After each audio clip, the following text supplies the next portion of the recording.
In Paraguay, soya has sown the seeds of a peasants' revolt. They're clashing with foreign farmers who they say are pushing them aside to plant this lucrative crop. Oh my God, they had to cut Pedro open to get the bullets out. And they're worried the chemicals used to help it thrive are poisoning them. He says that soya has cost him a lot. In fact, it's cost him the life of his son. Here, global business and peasant farmers come head to head in a battle over the world's food supply.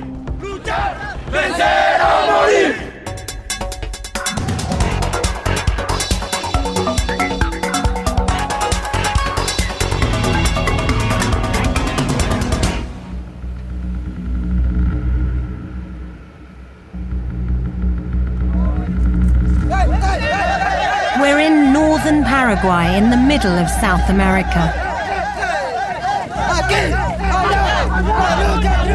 Peasant farmers are invading one of the country's many large soya farms. This is completely illegal what these people are doing. And it's not just men, it's women here. It's children as well, holding sticks and holding scythes.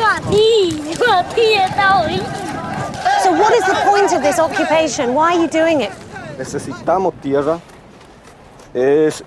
Gregorio told me this farm, like many others, was owned by foreigners, while Paraguayans have nowhere to grow food in their own country.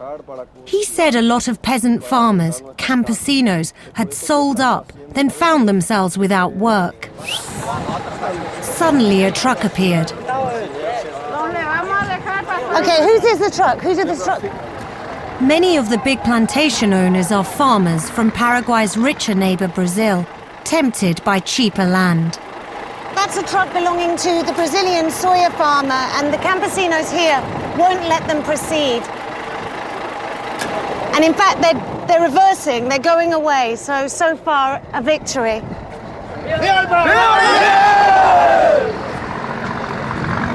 Then a pickup arrived. The campesinos told me they thought it was the soya farmer himself.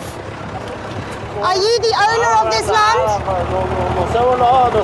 Can you translate? Are you the owner of this land? What do you think of this occupation? But the campesinos were in no mood for discussion.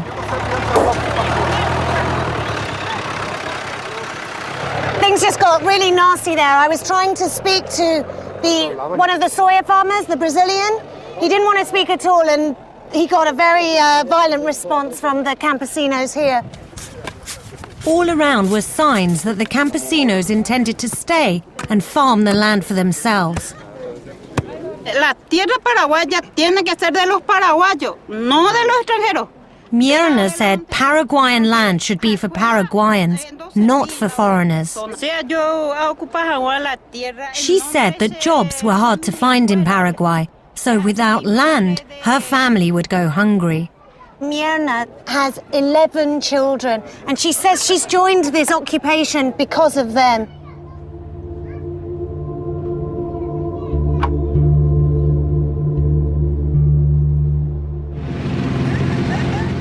From the air, it's easy to see what's happening to Paraguay's landscape. Soya plantations dominate. It's industrial farming on a vast scale. The world needs more food, and Paraguay is being used to meet that demand. It's just plantation after plantation. I mean, these fields are absolutely gigantic. At the moment, they're planted with winter crops, but in the summer, this would just be a sea of green.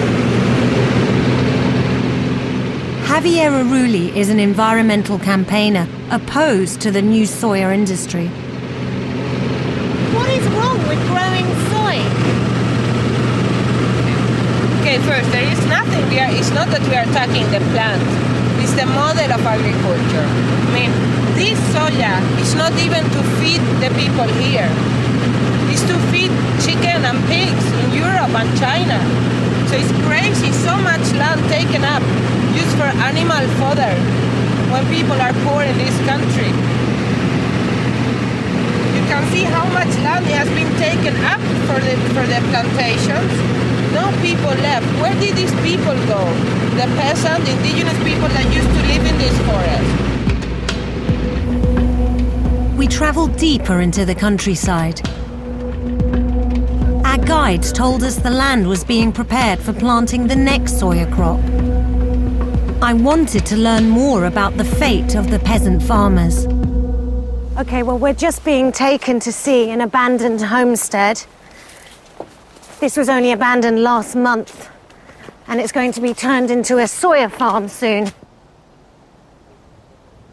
Antonio, a local campesino leader, knew the family who lived here. He said their experience was similar to many others. Ellos hicieron contrato con los brasileros, arrendaron su terreno y después... He said the Lopez family had been victims of a common ploy after they rented out some of their land to Brazilian soya farmers. Obligado. The soya farmers then said they couldn't rent the land anymore and instead pressurized them to sell up. And the family couldn't cope with the loss of income, so they were, in his words, forced to move. Me siento muy triste. Antonio said he felt sad and hopeless, but now the community was organizing resistance, he hoped things would change.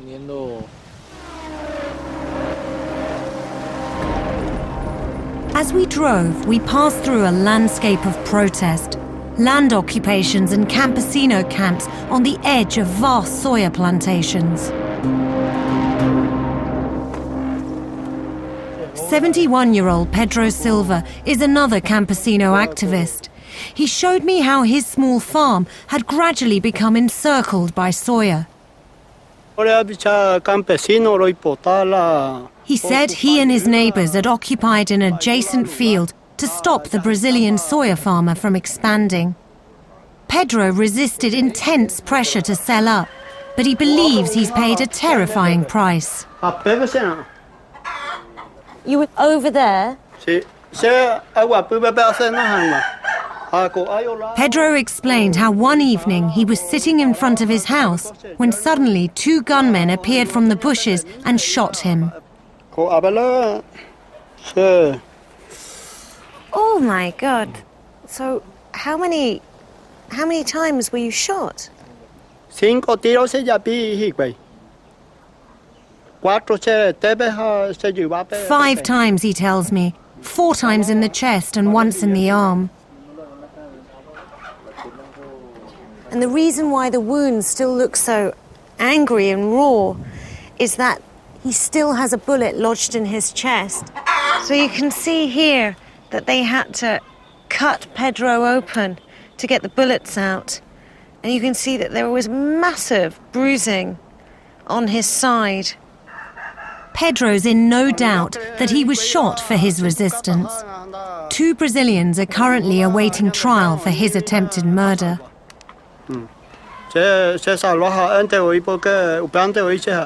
Pedro is saying that only the grace of God saved him because he was shot at such close range. It wasn't soya season. In its place, we passed sunflowers and corn.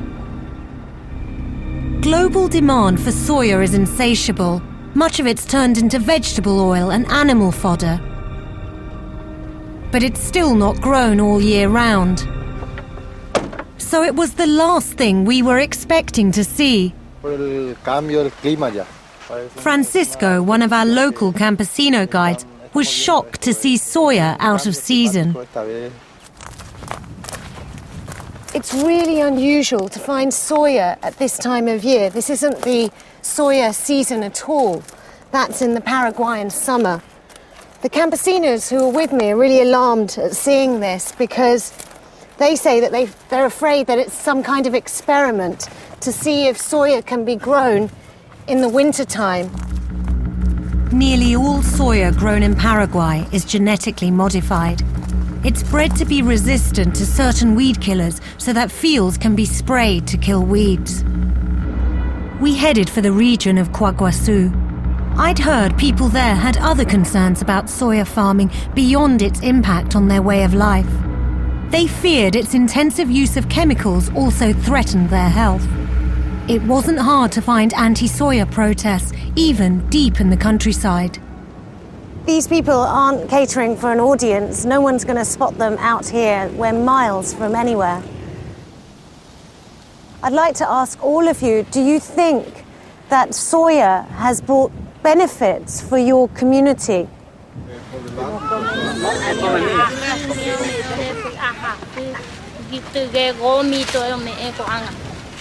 She said they get sick because of the soya, with stomach pains, diarrhea and vomiting. This man said children had been born with deformities. It was difficult to know what to make of these claims. We did discover that 2 of the chemicals applied to soya plants in Paraguay are banned in Europe. And we kept finding people with stories of reactions to the sprayings. Hola. Roberto Jimenez lives in a region engulfed by soya, with one field just meters away. He introduced me to his family. Ese es Rocío. Rocío. Sí. Hola. And you had another child as well? Este puede de sufrir la enfermedad ya. Dear. It's terrible. Jesús estaba ahí debajo de ese árbol estaba jugando. Sola fumigadora. He's telling me that Jesus was just over there when they started spraying. Al día siguiente él después pasar. He said that the morning after the spraying, 3-year-old Jesus started to complain about irritation in his eyes. Then a rash appeared all over his body. Within 24 hours, he had serious breathing problems. This is awful. You can see that Jesus' face is completely swollen up and a sort of bruising around the eyes and the cheeks. 8 days after the crop spraying, Jesus died. A nosotros nos afectó bastante porque a mí principalmente. He said soya had cost them a lot.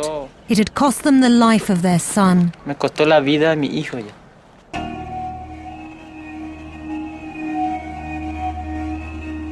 We wanted to find out more about the health effects of crop spraying, so we headed to the capital, Asunción. I've just arrived at a maternity and pediatrics hospital on the outskirts of the capital, and I'm about to meet a doctor who's been investigating the link between birth defects and agricultural chemicals that are used in soya farming. Hola. Dr. Stella Benitez wanted me to see a baby with a serious birth defect. This is the mother, is it, Stella? Ella es la madre del bebé del recién nacido. I found out the baby's mother, Rosa, grew up close to soya plantations. Su cabeza Dr. Benitez explained the baby boy had very serious medical complications. This baby, Sabino, is only 1 month old, but Stella's telling me he has a head that's the size of a 9-month-old baby. gran tumoración quístico. The doctor showed me a scan of the baby's head. Es quístico. Stella's telling me that this dark patch here on the scan, this is the size of the cyst in Sabino's head. Es grande. Poco cerebro, nada del cerebro, por ejemplo. Because the cyst was so enormous, Sabino's brain had hardly developed. It means his chances of survival are slim. Puede dar efectos por los Dr. Benitez says such cases often have a common thread: exposure to farm chemicals. How much were you exposed to the chemicals?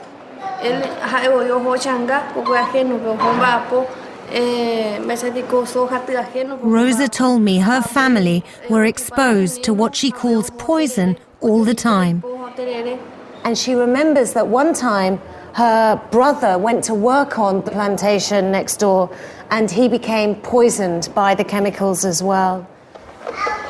Dr. Benitez has studied over 130 cases of newborns with birth defects, looking for a link with exposure to pesticides. el cerebro tiene afuera, ¿no? Es una gran malformación. Stella's showing me a photograph of a baby with a gross deformity. The baby's been born with its brain outside its head. And this baby is lost an arm, hasn't got hands. Okay. Fue un estudio de caso control. Dr. Benitez found that mothers who'd lived within a kilometre of a sprayed field were twice as likely to have a baby with a birth defect.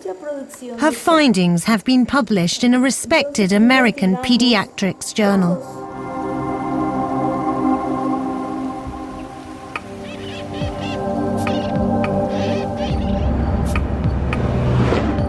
We'd seen evidence of violence being used in Paraguay's battle over land. We'd also heard claims of poisoning. But we hadn't heard from the other side, the Brazilian farmers who are spearheading the soya gold rush here.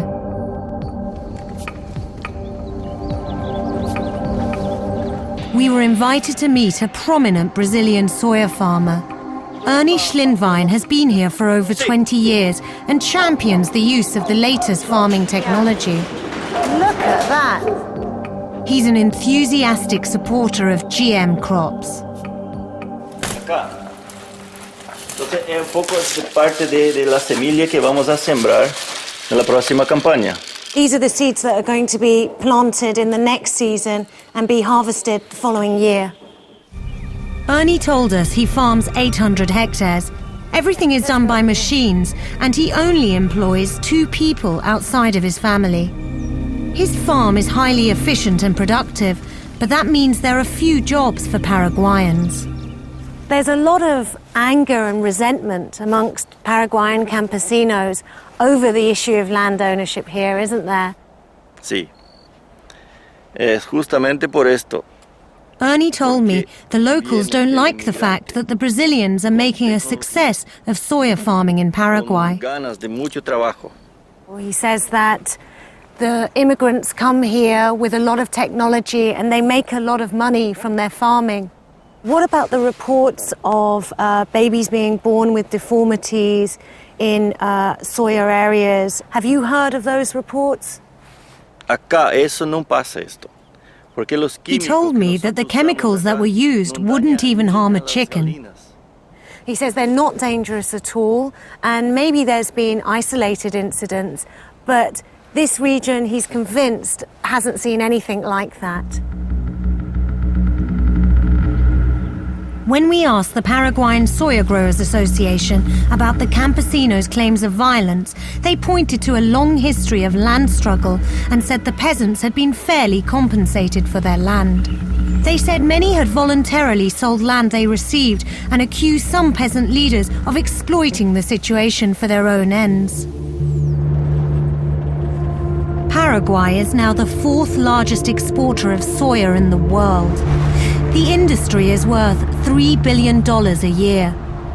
And with food prices increasing globally, it's going to become ever more important and powerful.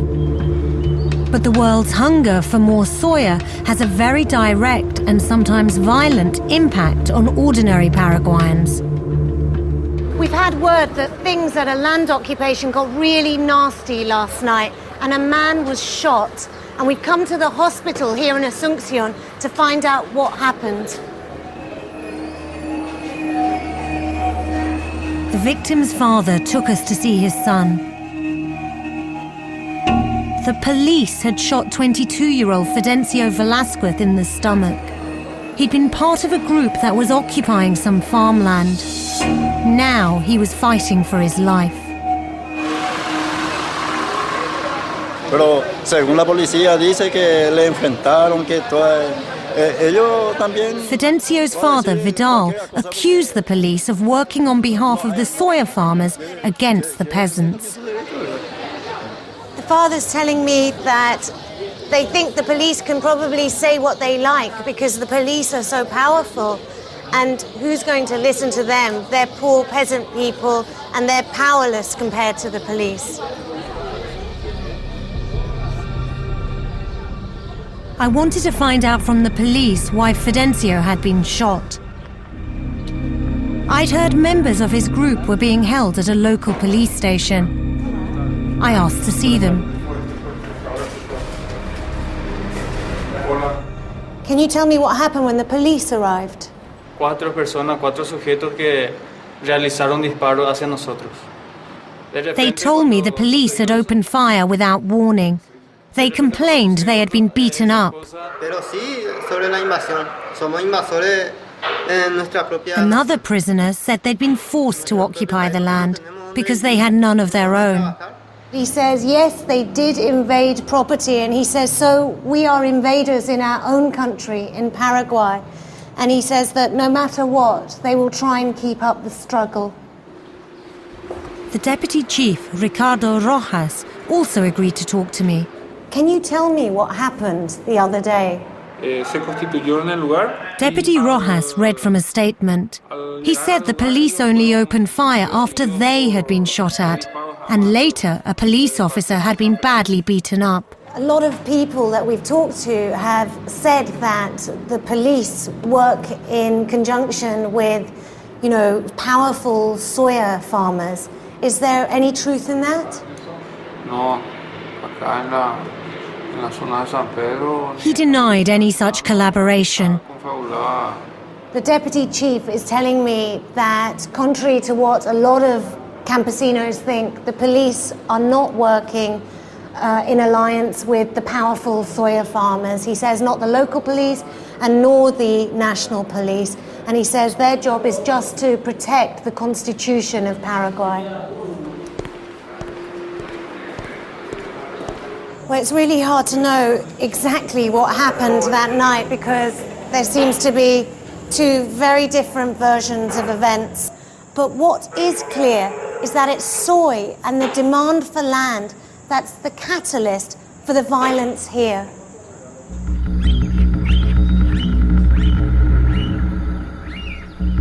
As we prepared to leave Paraguay, the country was gearing up for a momentous occasion.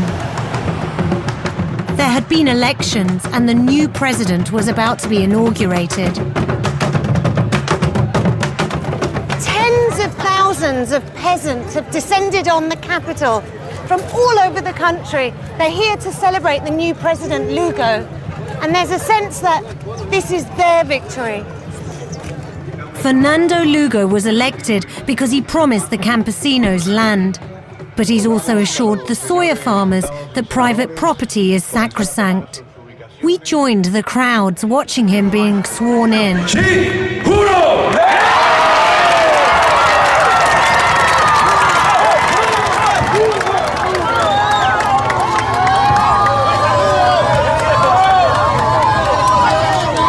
That's the new president of Paraguay.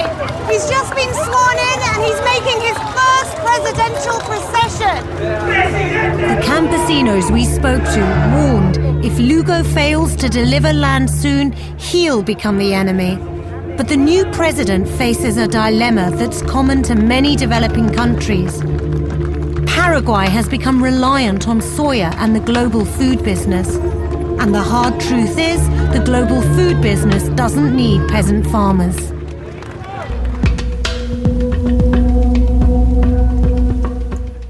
Next Friday at 7:30, Unreported World travels to the Philippines, where a war over control of the country's resources is raging between rich and poor. A Place in the Sun, home or away next on 4.